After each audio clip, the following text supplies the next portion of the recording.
It was the middle of the day back on February 19th when Cassandra Tucker called police to the 1900 block of East Cataldo to say she had been robbed and sexually assaulted by someone impersonating a police officer. Tucker said the suspect was driving an unmarked Crown Vic and had red and blue flashing lights in his dash. The victim alleged she had been violated in several ways, and so police took her to the emergency room to complete a rape kit. Tucker also told officers the suspect had stolen $150 cash from her purse. But on the way back from the hospital, Tucker told police she was really just trying to buy illegal drugs, that after she had spent her boyfriend's money on something else, she decided to file the false police report. There have been other verified cases of people impersonating police in the Spokane area, and so if you're not sure you're getting pulled over by a commissioned officer, slow down and call 911. If you're concerned that the person behind you on a traffic stop isn't a police officer at your front door, we encourage you to call 911 to clarify that. If it's not true, we need to know now, and we need to stop the progression of this whole thing from getting worse, because it's just going to get bigger and bigger. And only on 7 News, this police interview with a Fort Collins woman. She was later convicted for making phony rape accusations, and the man she accused was arrested and put in jail 1 year ago today. Well, tonight, he is speaking to 7 News reporter Lindsay Watts about why he is still struggling to pick up the pieces. It's definitely a reminder of what I've been through. Accused of rape, cuffed at the police station the day before Thanksgiving. I can ask you some questions regarding the crime of sexual assault. Watching it back 1 year later, Dustin Toth says his life still feels out of control. Okay.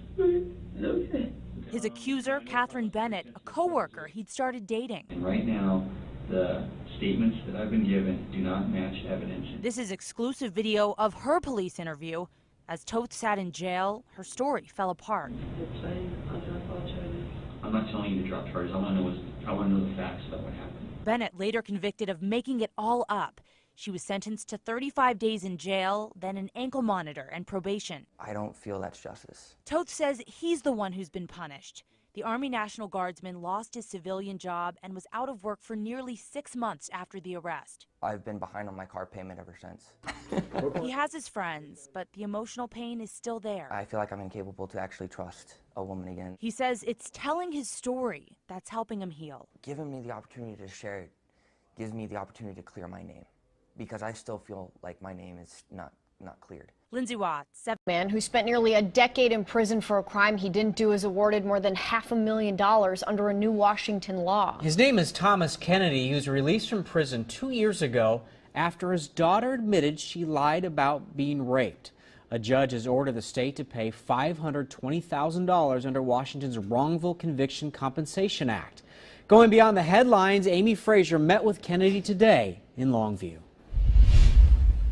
Thomas Kennedy tells me the money doesn't even begin to make up for everything he's been through, but he does believe it will help give him a fresh start. It was hard. Thomas Kennedy spent 3,242 days in prison. Every day I woke up knowing that I didn't belong in there. Wrongly convicted of raping his then 11-year-old daughter. That's why she lashed out, was because I was neglecting my children, neglecting her. His daughter later admitted she made it up. She hasn't forgiven herself yet for it.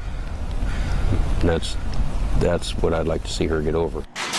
After nearly a decade behind bars, he was released from his sentence in 2012. I mean, just 2.5 years ago, I was sitting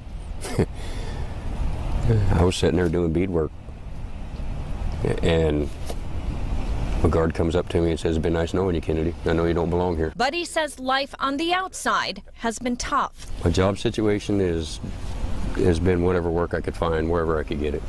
Like the load of trash in the back of my truck today. It makes money. Now, though, a Collins County Superior Court judge has ordered the state to pay Kennedy $520,000 as part of Washington's new Wrongful Conviction Compensation Act. Kennedy plans to invest in his grandson's future, and he wants to start a business. It'll be pallets, storage, and RV spots. He also tells me the compensation holds deeper meaning. To me, the money is great, and I'm very thankful for that, but more so, I'm thankful for the justice system you know, doing what they can, admitting that they did wrong, and you know, that to me is priceless. The state legislature still needs to approve the compensation. Kennedy tells me he expects to learn more by this spring. Reporting in Longview, Amy Frazier, KOIN 6 News.